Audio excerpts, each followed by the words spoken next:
Ladies and gentlemen, Leon Thomas in the building. What's up? What's up? How you feeling? Yes, Leon Devontae Thomas. That's not your. My middle name is George. Your middle name is George? Yeah, sure. It's Leon George Thomas III. Yeah. Okay, the third. Yeah, Listen, so glad to have you in the R&B studios. Thank you. The first thing I think about when I look at you is Tyrone. Oh, I love that. Listen, I love that. You Tyrone know, from the backyard.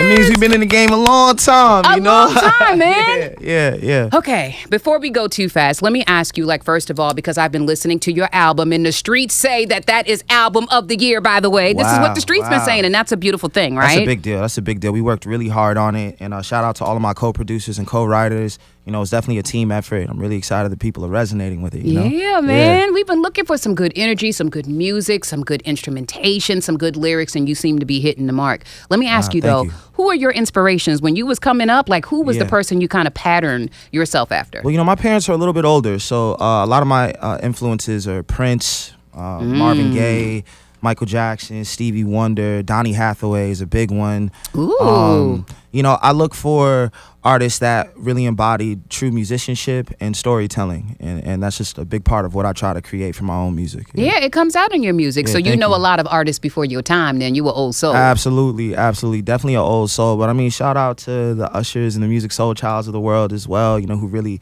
helped shape a lot of my younger years as I started kind of like, you know, venturing out. Let's talk about the younger years, right? Mm-hmm. Because you're still a young guy right now, but your resume is outdoing some people that have been doing this for 50 and 60 years. You had roles on Broadway. You played young Simba in The Lion King. That is freaking huge, man. You played Tyrone on The Backyardigans. I would bust out and sing the theme song right now, but my soprano falsetto is not, it's not right. It's been a whole journey, you know. I mean, Nickelodeon, you know, picked me up when I was really young, around like 13 years old. I started working with the network. And I kind of graduated. I went from, you know, doing The Backyardigans on Nick Jr. to starring in a show called Victorious. You know, during my teen years. Come on, Andre. And they were just a really great just helper throughout my career to really, you know, spread the mission, you know, get to countries all over the world. I mean, through Victorious, we traveled to Italy and Germany, and we had fans, and it just really showed me that it was a worldwide mission. Yeah, and through Victorious, you actually earned your NAACP nomination too, right? Yes, ma'am. That is huge, man. So what has kept you going all of this time? Because you hear about these child stars, and then, you know, at a certain age, they either decide to leave the business or they just go in a different direction. What kept you on this path, and what do you say about your sustainability to becoming the artist that you are now? Well, I think every great artist needs foundation, and shout out to my family for really instilling you know, just a safe space to go to talk to them when I had issues or when I was trying to figure things out. Religion is a big thing for me, you know, staying prayed up through, you know, Hollywood, which can be, you know, evil at times. You know, it's really good to just keep my head on straight and you know, just make that call to mom when I really need to need a real ear to listen, to tell me if I'm doing the right or the wrong thing. And I just appreciate my family continuously supporting me in that way. You know, I feel like I'm like my mom's startup. We started this whole thing together, you know. So it's always good to tap in with her when I have real questions. So is your mom in the business? Yeah. You know, my mom was a singer, and she ran a club date band. Oh. And my grandfather was on Broadway, Hello Dolly, and also did, you know, some opera as well at the Metropolitan Opera. So show business wasn't a foreign thing to my family. I definitely come from a tribe of musicians. So it's good to be around people who can actually tell me their own experiences. Well, that makes a lot of sense. That shows how you were so comfortable with it from an early start. Absolutely, yeah. Now, you have received some accolades, man. You already won yourself a Grammy. Yes, ma'am. Yes, ma'am. So what's next? What's next? I mean, that's big. Well, to be completely honest, you know, I'm building out my touring business right now. Okay. And we just sold out my first domestic tour, which is really amazing. We're going all over the country. We just stopped by Toronto as well. So I'm looking forward to making that a worldwide mission, you know, expanding into the European nations and Asia and Australia.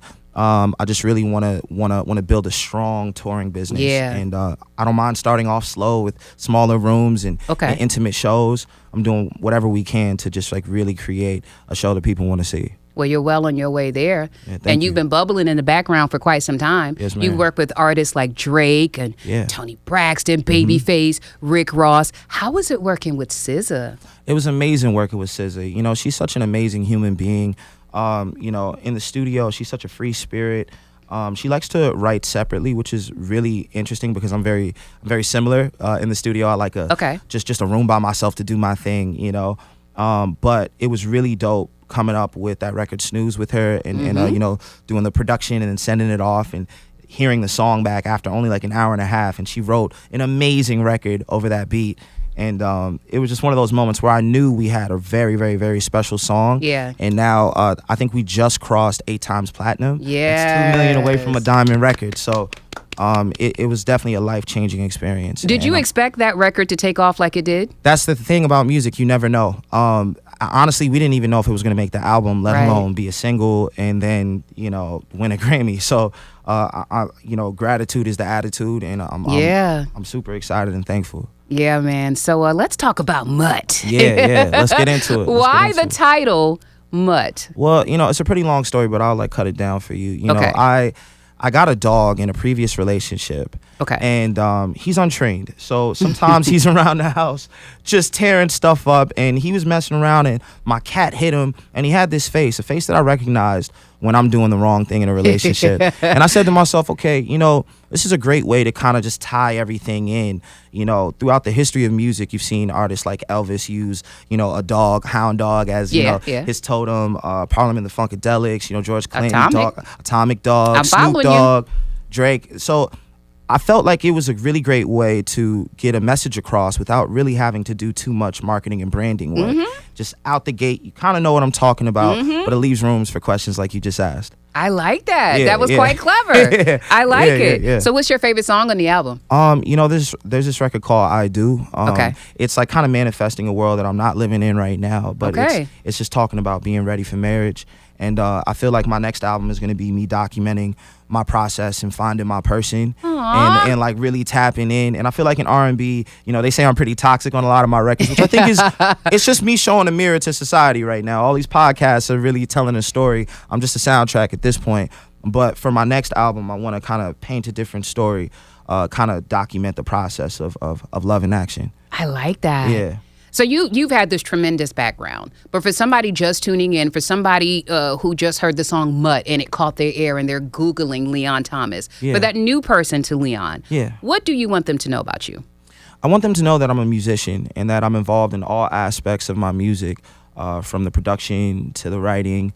I even engineer a lot of my own songs. I think my sound is something that's very special, and it's been used by, like you said, a lot of big artists. And right now, I think like my predecessors, like Pharrell, Timbaland, Missy Elliott, they had a sound that was interchangeable with whoever they were working with, and I want to create the same effect. What instruments do you play? I play drums, bass, piano, guitar, and saxophone. A little bit on the sax, but I actually play it on a couple records. I'm better in the studio than I am live with sax. Okay, okay. Well, you've had some pretty dope collabs so far. Anybody you haven't worked with yet? Did you want to get the chance to? Oh yeah, there's like plenty of people that I really want to lock in with. Beyonce would be an amazing person to do a record with. I mean, she really understands marketing and branding, and to be honest, I would love to be a fly on the wall for some of the business conversations, because she's definitely the queen of that. And then I also want to do a record with me and Drake. You know, I mean, we've worked together a lot throughout the history of my career, and I think it would be an amazing collab to you know, lock in on one of these next projects. You know? That's gonna be fire. So you're speaking of your tour. You're touring right now. What's like the 3 things that you just have to take on the road with you to make it comfortable for you while you're touring? That's really interesting. You know, my speaker is a big thing. I love to just have music playing in the dressing room. It's really important for me. And then I think incense is something I also travel with. I try to create like a vibe. I try to create a vibe, a safe space that's just mine. I'm usually pretty isolated. I'm not like one of those like invite everybody to the dressing room kind of artists. So I think everything that I bring with me is just based off of tranquility and peace. You know, I meditate a lot while I'm in there. Headphones are another big thing. I like to kind of close out and just zone in. Yeah. I like that. So you've been touring. You've hit up cities like Brooklyn. You sold out Detroit. Yes, ma'am. I believe you sold out the Foundry tonight right here in Philly. Y'all make sure y'all go see my guy. It's going to be a vibe. What can they expect from your stage show tonight? Honestly, I'm playing a couple different instruments tonight. I'm playing guitar and drums. We're gonna be moving, and also what's really fun is right before I perform, I usually don't have an opener, so the fans are my opener. We do karaoke right before I jump up. Oh, fun! So if you know them songs, come through ready and memorize, cause it's your time to shine tonight. Very interactive. I absolutely love it. Thank you for stopping by, of course, the midday show to holler at us. Anytime that you are in Philly, you are welcome to come through. We love you over here, Leon. Thank you so much. I appreciate the love. You're such an amazing person. Yes. How can we find you on social media? You can find me at Leon Thomas on all social media sites. And let's tap in. I read every DM. Let's go in. All right, y'all. Leon Thomas, ladies and gentlemen. Yes. Thank you for stopping through, man. Yeah, thank you. Much love to you. I appreciate that. Yeah. All right.